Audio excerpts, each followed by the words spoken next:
వేలాడుతున్న బాణలు తీసుకో. స్టవ్ మీద నీ చేతితో లైట్ అందుకో. ఇప్పుడు చేయడం చెయ్య ఏదో చెయ్యు, నువ్వు ఏడవే గ్రేటు, ఏడం చెయ్యి. అరే ఇప్పుడు దీంట్లో 3 వస్తువులు మనం ఏం చేయాలి, డ్రైగానే వేయించుకోవాలి. వేయించుకుని దాన్ని పొడి చేసుకోవాలి. ధనియాలు, ధనియాలు వేసేనా? వేసేస్తూ నెక్స్ట్ మిరపకాయలు, 2 మిర్చి, అలాగే ఆ పక్కన ఇంకో కప్పు పెట్టాను చూడు, తెల్ల నువ్వులు వేయి. అలాగే చిన్న మిక్సీ ఒకటి తీసుకో. మిక్సీ జార్ తీసుకో, మిక్సీ కాదు. చక్కగా దీన్ని తీసి దీంట్లో వేసేసి దాన్ని ఏం చేయాలి, పొడి చేసి తీసుకురావాలి. అన్నయ్య గారు అమ్మా అయినా ఇవి ఇప్పుడే వేయించుతున్నారు ఎందుకు? పోపులో కదా వేస్తాం. కాదు కాదు కాదు, ఈ మసాలా ఒక డిఫరెంట్ టేస్ట్ ఉంటుంది. అవునా? బాబాయ్ హోటల్ ఇవి కాస్త వేగిన తర్వాత వేయించిన కరివేపాకు ఉంటుంది, ఆ కరివేపాకు కూడా దీంట్లో వేసి పొడి చేస్తాం. వేసే ఇది బాగా వేగిపోయింది అన్నయ్య గారు. వేగిపోయిందమ్మా? వేగిపోతే స్టవ్ ఆపేరా. అది అందులో వేయి జాగ్రత్తగా.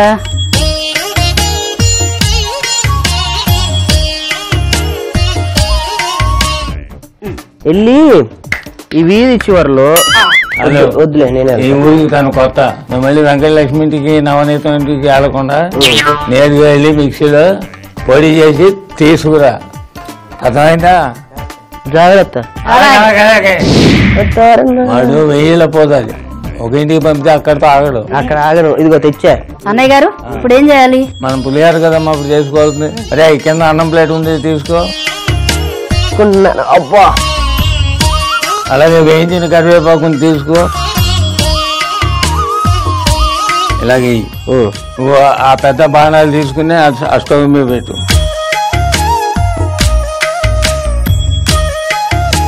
పెట్టే స్టవ్ వెలిగించు.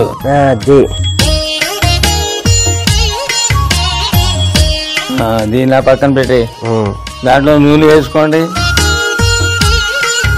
పోయి బాగా ఎక్కువ. ఆ ప్లేట్ ఎలా ఉందికో చెప్తాను. పెద్ద ప్లేట్ రెడీ. ఆ ప్లేట్ ఇక్కడ పెట్టుకో. రే శనగపప్పు ముందు. శనగపప్పు,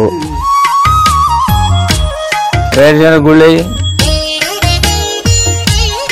మినపప్పు వేసుకో. పసుపు వేయి దాంట్లో.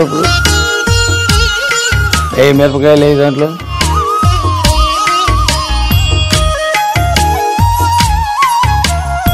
పచ్చిమిరపకాయలు కొంచెం వేగిన తర్వాత వేయి, కంగారు పడు. అలాగే పచ్చి కరివేపాకు కూడా కాస్త దూసి వేయి చెప్తాను. పచ్చి కరివేపాకు అక్కడ చూడు. రెడీ వేయి. ఆవాలు వేయి. ఇప్పుడు ఇంకో పొట్టు కూడా దాంట్లో వేయి. మంచి గుమగుమ వాసన వస్తుంది అన్నయ్య గారు. ఇంగువ అది వేశారు కదా, కరివేపాకు వాసన. అన్నయ్య గారు. అవునమ్మా. మీకు ఒక కథ గుర్తుందా? ఏమిటది? వెంకటేశ్వర స్వామిట అలివేలు మంగమ్మ కరివేపాకు సారిలో తీసుకురాలేదని నువ్వు కొండ కిందికి వెళ్ళిపో అని చెప్పారట. అప్పుడు అలివేలు మంగమ్మ అందట, మీ కొండ మీద ఎన్ని చెట్లైనా మొలుస్తాయి గాని కరివేపాకు చెట్టు మాత్రం మొలవదు అందట. అంతేకాదు, స్వామివారికి నైవేద్యం పెట్టే పులిహారలో కూడా కరివేపాకు ఉండదు. చింతపండు పులుసు అందుకో. బాగా వేగిందా? వేగితే వేసే దాంట్లో వేయి. అది ఇప్పుడు మంట కొంచెం పెంచమంటారా? అక్కర్లేదమ్మా, అక్కర్లేదు. ఇప్పుడు ఎంత పులిహార ఉంది కనుక కరెక్ట్ గా 2-2.5 స్పూన్లు ఉప్పు పడుతుంది. వెయ్యి. ఉప్పు అట్టుంది అన్న, వేగా నీకు తెలుసు కదా. 1 2 కొంచెం. ఇందాక మిక్సీలో పొడి చేయించారు కదా, అది ఎప్పుడు వేస్తారు? అంటే నేను చేసే పులిహార పద్ధతి వేరు, ఇది కొత్తగా ఉంది కదా, నేర్చుకుందాం అనే ఆతృత. ఆ ఆతృతలో సగం వీడికి వచ్చి ఉంటే ఈ పాడి వేరే హోటల్ పెట్టుకునేవాడు, అబ్బాయి హోటల్ అని. అంతే అంతే. నాకు పెద్ద కాంపిటీషన్ రోజు. రే అబ్బాయి, ఇప్పుడు మిక్సీలో తీసుకొచ్చిన పౌడర్ అంతా దాంట్లో వేసి చేస్తున్నాను.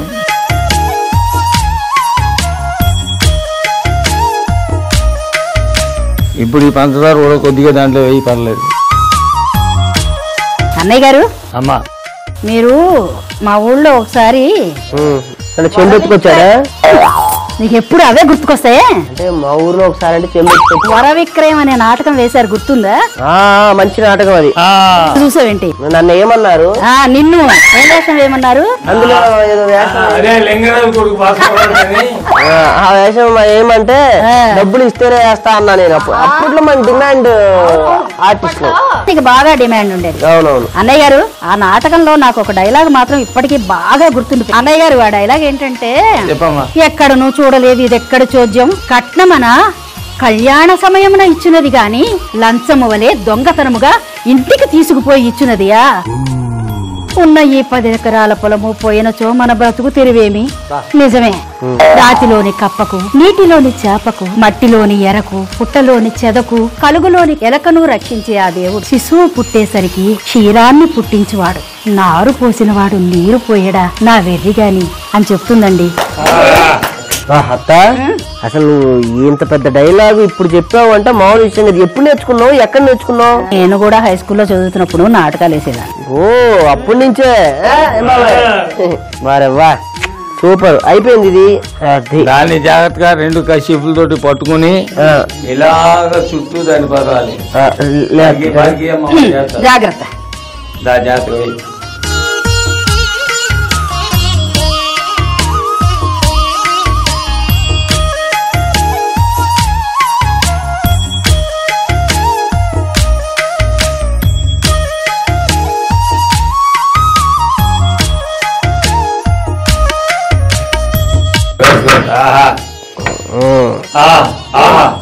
ఎలా ఉంది? అమ్మవారు చాలా ఆనందిస్తున్నారు.